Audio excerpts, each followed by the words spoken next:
안녕하십니까. 박훈탁TV 2020년 1월 8일 이슈 방담 95회 방송입니다. 오늘도 KBS, MBC, SBS와 종편 방송이 보도하지 않는 중요하고 새로운 소식 전달해 드리도록 하겠습니다.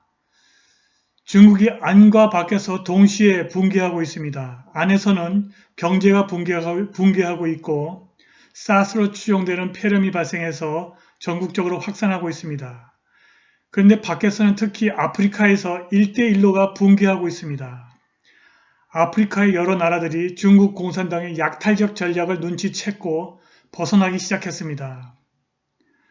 중국 공산당이 아프리카를 부채 함정에 빠뜨려서 지배하려는 속셈이 들통난 것입니다. 그런데 이미 잠비아에서는 최대 방송 매체 ZMBC가 중국에게 넘어갔고 국영전력회사 제스코도 넘겨야 될 판이 왔습니다. 이렇게 되자 탄자니아와 시에라리온에서는 2018년에 중국의 공항 건설 프로젝트를 거부했습니다. 중국의 1대1로가 아프리카에서 무너지고 있는 것입니다. 방송 시작하겠습니다. 구독 버튼, 알람벨 버튼, 좋아요 버튼 부탁드리겠습니다.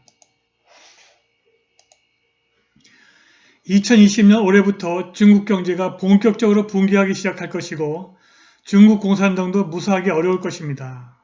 관심 있으신 분들은 리커창 총리 2020년 엄청난 하락 압력, 1단계 무역협상 2020년 하반기의 파기, 이슈 진단 89회 방송 시청하시기 바랍니다. 그리고 중국 내륙에 있는 우한시에서 사스로 추정되는 폐렴이 발생해서 전국으로 그리고 홍콩으로 번지고 있습니다. 중국이 안에서 무너지고 있는 것입니다. 그런데 중국 밖에서 특히 아프리카에서 1대1로 프로젝트가 무너지고 있습니다. 중국은 아프리카 사람들을 무슨 인간이 아니라 무슨 동물로 취급을 하고 있고 아프리카를 그들의 식민지로 만들고 있습니다. 과거 유럽과 미국이 아프리카를 식민지로 삼아 약탈을 했는데 지금 중국이 아프리카를 식민지로 만들고 있습니다. 다행히 아프리카 정부들이 이러한 중국 공산당의 의도를 꿰뚫어 보기 시작했습니다. 1대1로가 무너지고 있는 것입니다.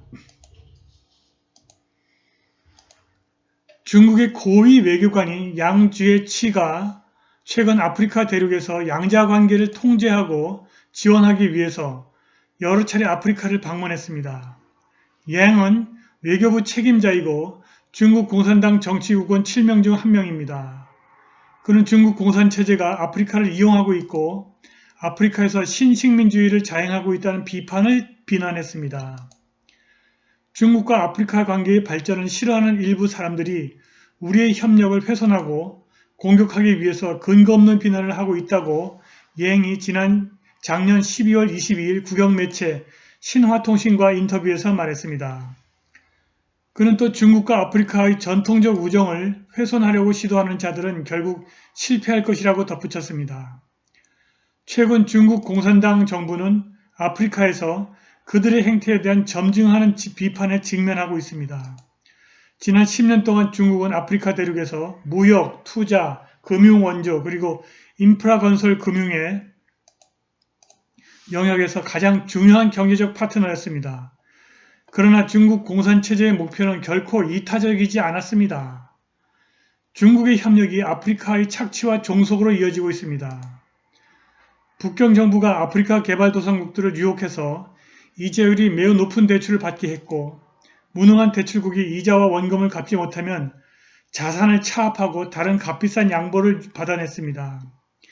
이것은 중국에서 고리 대금업자들이 서민들에게 하는 전통적인 수작입니다. 2017년 맥킨지 보고서에 따르면 1만 개 이상의 중국인 소유 기업들이 아프리카, 나이지리아, 잠비아 그리고 탄자니아에서 영업을 하고 있습니다. 맥킨지에 따르면 제조업에서 아프리카 산업 생산의 12%, 연평균 총 5천억 달러가 이미 중국인 기업에 의해서 만들어지고 있다고 합니다. 인프라 구조에서는 중국의 지배력이 훨씬 더 강력한 것으로 드러났습니다. 아프리카 인프라 건설 시장에서 성사되는 계약의 거의 절반 정도가 중국으로 넘어간다고 합니다.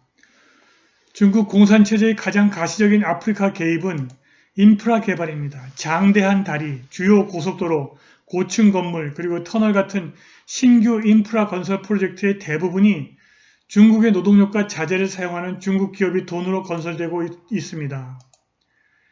중국이 아프리카를 부채 함정으로 몰아넣고 있습니다. 역사적으로 프랑스, 미국 그리고 영국이 아프리카 식민지를 착취했다는 비난을 받았는데 지금 중국의 공산체제가 아프리카를 착취한다는 비난을 받고 있습니다. 표면적으로는 중국의 아프리카 인프라에 대한 투자는 아프리카의 개발을 도모하고 상업을 증진시키고 있습니다. 그런데 지나치게 많은 금융을 제공함으로써 북경 정부가 아프리카 대륙의 미래를 그들의 손아귀에 집어넣었습니다. 아프리카 대륙은 중국의 지정학적 영향력 확대를 위한 1대1로 프로젝트에서 핵심적인 지역입니다. 아프리카를 1대1로에 집어넣어서 아프리카의 석유, 천연자원 그리고 전략적 위치를 이용하겠다는 것입니다. 워싱턴의 친민주당 성향의 싱크탱크 브루킹스 연구소 보고서에 따르면 2000년부터 2017년까지 북경 정부가 아프리카의 국가에게 1,400억 달러를 대출했습니다. 그런데 이 대출의 대부분은 자원이 풍부한 몇몇 국가에게 집중되었고 교통과 물류, 전기통신 그리고 광산 같은 중요한 전략산업에 초점을 맞췄는데 부채 함정이라는 비판이 수년 전부터 나돌고 있습니다. 최근 잠비아에서는 중국 공산당에 대한 비판으로 떠들썩합니다. 잠비아가 중국에 진 부채를 갚는 데 어려움을 겪었고 결국 중국에게 중요한 국가자산을 담보로 제공했다는 보도가 나왔습니다. 잠비아가 중국에게 진 부채의 정확한 규모는 알 수 없으나 미국 정부는 무려 100억 달러에 이를 것으로 추산하고 있습니다. 그러나 2018년 로이터 통신 보도에 따르면 잠비아 정부가 중국에게 진 부채가 31억 달러에 불과하다고 주장했답니다. 부채의 구체적인 규모는 알 수 없으나 부채의 이자와 원금을 지불하지 못한 잠비아 정부가 국영전력회사 제스코를 넘기려고 중국 공산당과 협상을 했다고 소식통이 전했습니다. 그런데 중국은 이미 잠비아의 최대 방송사 ZNBC를 갖고 있습니다. 그리고 리사카에 있는 잠비아의 가장 중요한 공항이 중국에게 넘어갈 것이라는 소문이 있습니다. 잠비아의 매체들이 점차 중국이 주도하는 건설 프로젝트의 품질과 지속성뿐만이 아니라 중국이 잠비아에게 투자하는 동기를 의심의 눈초리로 바라보기 시작했습니다. 일부 아프리카 국가들은 중국의 약탈적 전략을 밀어내기 시작했습니다.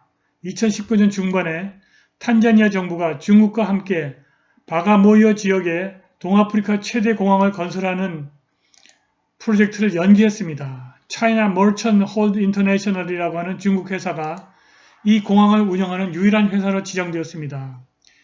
이렇게 착취적이고 이상 야릇한 중국의 요구에 맞서서 탄자니아 대통령 존 폼베 마구풀리가 이 프로젝트를 결국 취소해버렸습니다. 중국 공산당이 33년의 독점 사용권과 99년의 조차기간을 요구했고 탄자니아 정부가 중국의 이러한 요구를 거절한 것입니다. 작년 마구풀리는 The Economic Times of India와의 인터뷰에서 중국 공산당이 이 프로젝트 기간에 세금 감면과 함께 관세 유예를 요구했고 심지어 아직 발생하지도 않은 손실에 대한 보상까지 요구했다고 말했습니다. 2018년에는 남아프리카의 시에라리온 정부도 중국이 자금을 대겠다는 프로젝트를 거절했습니다. 2018년 말 중국이 3억 2천만 달러를 들여서 짓겠다는 공약이 경제성이 전혀 없고 불필요하다는 이유로 시에라리온 정부가 거절한 것입니다. 이렇게 중국 공산당은 투자 대상국과 함께 윈윈 하겠다는 의지가 전혀 없습니다. 아프리카 사람들이 바보가 아니라면 중국 공산당이 하는 프로젝트를 몽땅 국유화해버릴 것입니다. 중국의 1대1로는 아프리카에서부터 무너져 내릴 것입니다. 오늘 방송은 여기까지입니다. 감사합니다.